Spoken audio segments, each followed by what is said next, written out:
All right, so just before we get started, a little bit about myself. I am the youngest person in the room, I would presume.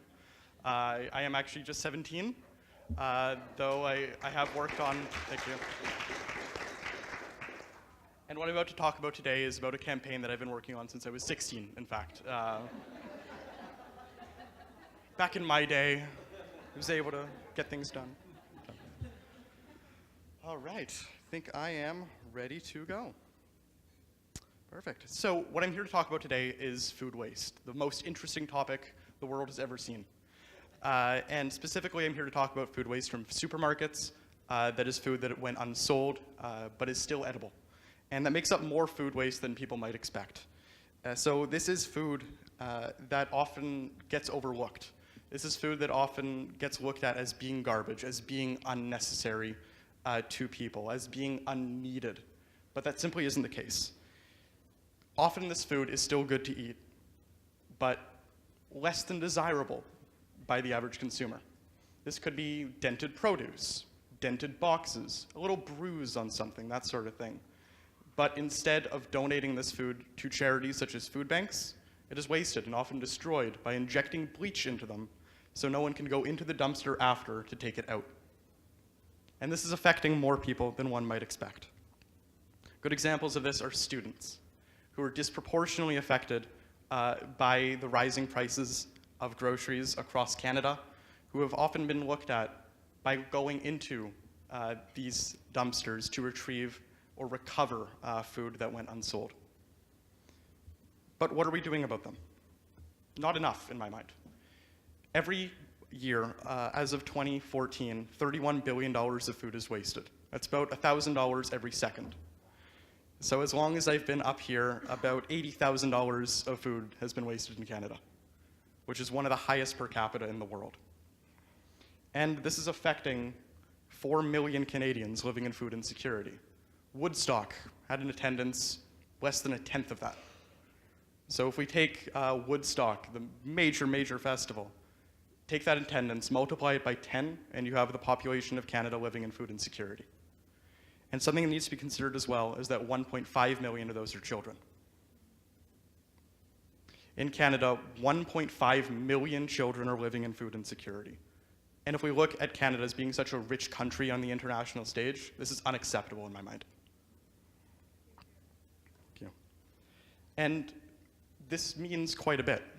If we look at environmental aspects as well, which is, in my mind, the second most important of these two, we see emissions upon emissions upon emissions.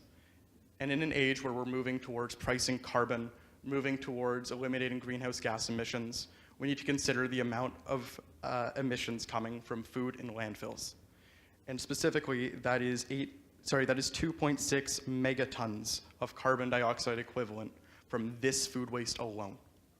And this food makes up only 10% of the food waste in Canada.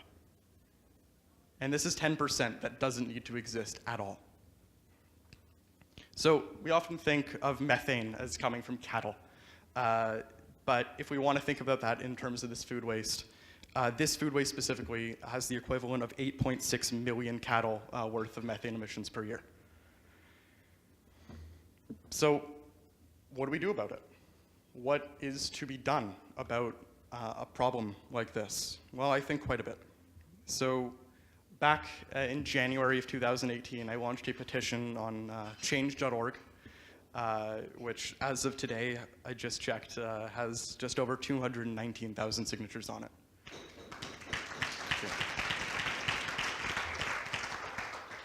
And this is a petition that I had the pleasure of traveling to Ottawa back on World Food Day, October 16th, to deliver in person to former Minister of Agriculture Lawrence MacCulley, as well as the Prime Minister's Policy Advisor for Health, Rick Tice. I was able to sit down and discuss policy about introducing this sort of thing in Canada on a large scale to reduce the amount of emissions in Canada, to increase the amount of food in food banks, and to increase the amount of unnecessary waste sitting in a landfill going uneaten. Now, something else to consider within this scape is who's supporting it.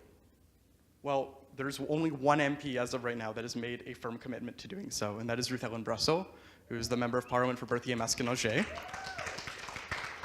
And in 2012, MP Brussel sponsored a private member's bill designed to combat this food waste by barring supermarkets from wasting unsold but still edible food, requiring it to go to going to charities such as food banks, and establishing October 16th as Food Waste Awareness Day in Canada. So, Ruth Ellen also points out that for every ton of food wasted in Canada, 5.6 tons of carbon is emitted. And that, I think, puts quite a bit into perspective.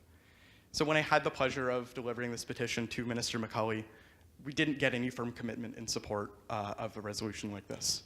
And that is what I've been focusing on.